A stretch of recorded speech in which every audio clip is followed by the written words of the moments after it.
सुप्रभात बच्चों। Hindi score up में एक बार पुनः आप सबों का स्वागत है। आज हम पाठ 2 मीरा के पद को समझेंगे। जहां जिनको कुछ भी कठिनाई हो तो वो ध्यान से इस कविता को देखेंगे, समझने की कोशिश करेंगे। बच्चों, आपने वो सुना होगा, मीरा का बहुत सुंदर भजन है कि ऐसी लागी लगन मीरा हो गई मगन, तो गली गली हरि गुन गाने लगी। बहुत पॉपुलर भजन है। उसी से संबंधित आज हम ये पद पढ़ेंगे, उनके बारे में जानेंगे कि मीरा जो कृष्ण भगवान की परम भक्त थी और उन्होंने कृष्ण भगवान पर क्या रचना की, अपनी क्या भाव को प्रकट किया, उसी को हम लोग आज देखेंगे। तो ये 2 पद है बच्चों। पहला पद में कुछ कृष्ण भगवान की लीलाओं का वर्णन किया गया है। मतलब कृष्ण भगवान के कुछ आप भी जानते हैं, फिर से एक बार याद दिला देते हैं कि कृष्ण भगवान कब कब मदद किए हैं, जो प्रमुख मदद किए हैं उसको आपके सामने में प्रस्तुत किया जाएगा। तो बच्चों, आज भी ये बात सही है कि जो भी इस कलयुग में भी जो भी कृष्ण को पुकारता है, सच्चे हृदय से पुकारता है, तो कृष्ण उसकी मदद करने जरूर आ जाते हैं। वही भाव दर्शाते हुए है सब। अब हम लोग हर पद के हर वर्ड को देखेंगे और समझेंगे। पहला पद में हरि आप हरो जनरी भीर। हरि बच्चों, हरि मतलब कहा गया है कृष्ण भगवान को। मीराबाई कह रही हैं कृष्ण भगवान को कि आप हर लेते हैं, दुख को समाप्त कर लेते हैं। किसके दुख को? तो जन मतलब लोगों की दुख को, भीर मतलब दुख। तो हे कृष्ण, आप लोगों की दुखों को हर लेते हैं। द्रौपदी री लाज राखी। बच्चों, आप लोग को सबको मालूम होगा है ना कि भरी सभा में जब द्रौपदी का इज्जत दुर्योधन उतार रहा था तो उन्होंने सबों से प्रार्थना की कि मुझे बचाइए, लेकिन कोई बचाने नहीं आया।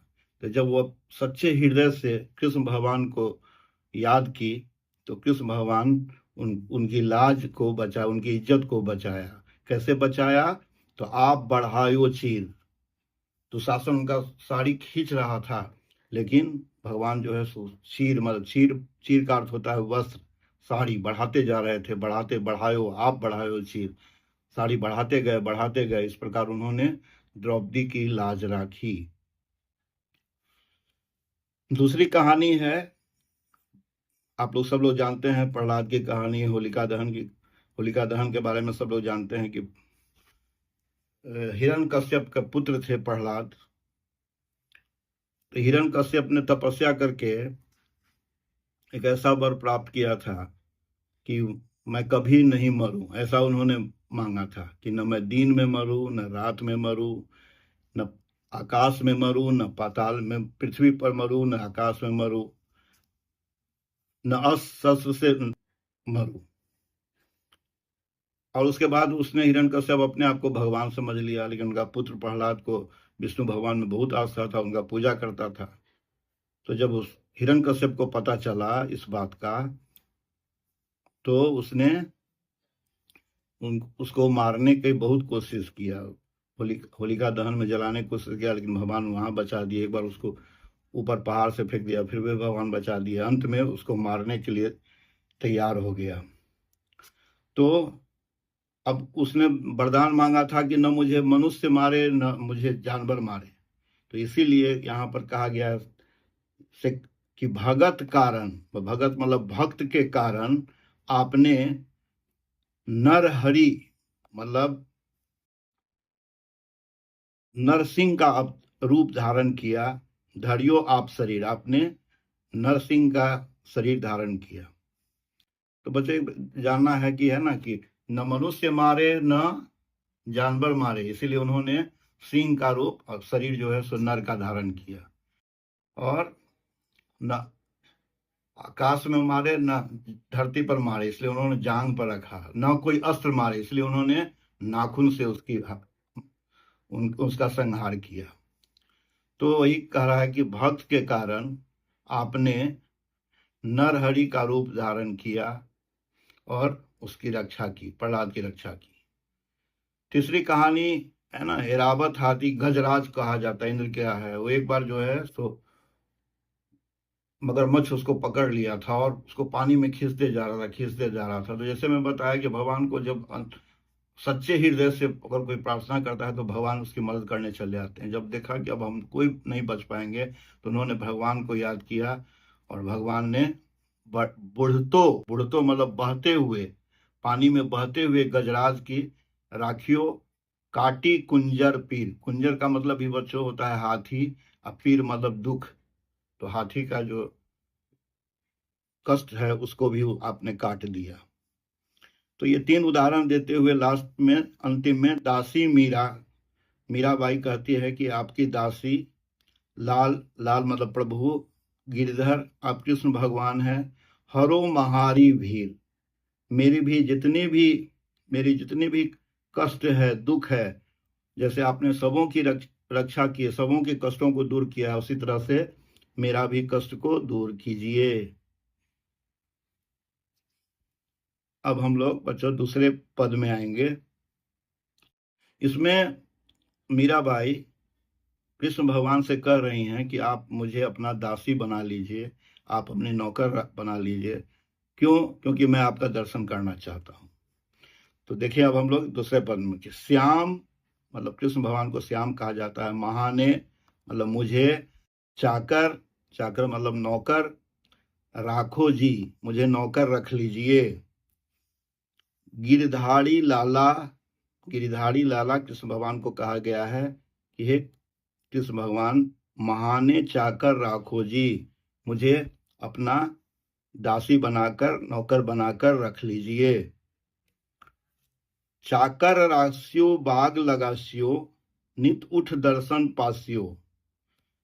अगर आप मुझे चाकर बनाएंगे, मुझे नौकर बनाएंगे तो मैं क्या करूंगी कि मैं बाग लगाऊंगी और नित उठ दर्शन पास्यो। इससे क्या होगा कि मैं हमेशा आपका दर्शन पाऊंगी। वृंदावनड़ी कुंज गली में गोविंद लीला गास्यूं। वृंदावन जो है जहाँ कृष्ण भगवान बांसुरी बजाते थे, कुंज कहा जाता है पेड़ों की गली में, गोविंद लीला गास्यूं मैंने कृष्ण भगवान आपकी जो लीला है वो मैं गाऊंगी। चाकड़ी में दर्शन पास्यू, और क्या होगा बता रही है मीराबाई कि नौकर बनने में, आपकी दासी बनने में मुझे दर्शन मैं पाऊंगी, आपका दर्शन पाऊंगी। सुमरन पास्यू खर्ची मतलब आपका, इसी बहाने मैं आपका सुमिरन भी करूंगी। भाव भगीती जागरी पास्यू, तीनों बातों सरसी। मतलब बता रहे हैं कि नौकर बनने में मुझे क्या फायदा होगा कि एक तो मैं आपका दर्शन पाऊंगी, आपका हरि का सुमिरन करूंगी, और भाव भक्ति है ना, भाव भक्ति जैसे संपत्ति, जागरी मतलब संपत्ति पाएंगी। तो तीन फायदा मुझे होगा। कौन कौन फायदा होगा कि एक है ना आपका दर्शन मुझे मिलेगा, एक आपका मैं स्मरण करते रहूंगी, और तीसरी है कि आपकी भाव भक्ति जैसी संपत्ति मुझे मिलेगा। अगला पंक्ति पर ध्यान दें कि मोर मुकुट पीतांबर सोहे। अब कृष्ण भगवान की सुंदरता के बारे में बता रहे हैं, है ना, कि आपके मुकुट पर मोर का पंख लगा हुआ है। पीतांबर सोहे, आपने पीला वस्त्र धारण किया है जो बहुत ही सुंदर दिखाई देता है। गल बैजंती माला, गले में आपकी बैजंती एक फूल होता है, उसकी माला आप पहने हुए हैं। वृंदावन में धेनु चरावे, धेनु मतलब गाय कहा जाता है, वृंदावन में गाय चला रहे हैं। मोहन मुरली बाला, मोहन कृष्ण भगवान मुरली बजाते हुए गाय चला रहे हैं। ऊंचा ऊंचा महल बनाओ, बिच बिच राखो बाड़ी। कृष्ण भगवान से कह रहे हैं कि आपका ऊंचा ऊंचा आप महल बनाइए, लेकिन बीच बीच में बाड़ी, खिड़की को जो है सो रखिए, बड़ा बड़ा खिड़की रखिए। क्योंकि सांवरियारा दर्शन पास्यू, क्योंकि सावरिया कहा गया है कृष्ण भगवान को कि उससे क्या होगा, खिड़की के द्वारा मैं आपका दर्शन पाऊंगी। पहर कुसुम्बी साड़ी, मतलब कुसुम रंग की साड़ी पहन करके मैं आपका, है ना, लाल रंग को कहा जाता है कुसुम्बी रंग, तो कुसुमी रंग की साड़ी पहन करके मैं आपका दर्शन पाऊंगी। आधी रात प्रभु दर्शन दीजियो, जमुना जीरे तीरा। और अगर वहां दर्शन नहीं हो पाएगा तो फिर अंत में कह रही मीराबाई कि आधी रात को प्रभु आप अपना दर्शन दीजिए यमुना नदी के तीरा किनारे पर। मीरा रे प्रभु गिरधर नागर, हिबरो घनो अधीरो। मतलब मेरे जो प्रभु हैं वो गिरधर हैं, कृष्ण भगवान हैं, और हृदय जो है उनको देखने के लिए एकदम अधीर है, व्याकुल हो गया है। तो इसमें मीराबाई कृष्ण भक्ति के बारे में बताई हैं। आशा है आप लोग को सबको समझ में आया होगा। अगर नहीं समझ में आया होगा तो फिर से एक बार कमेंट बॉक्स में लिखिएगा, और इस पाठ 2 के भी प्रश्नों के उत्तर मैं आप लोग को भेज दूंगा। धन्यवाद।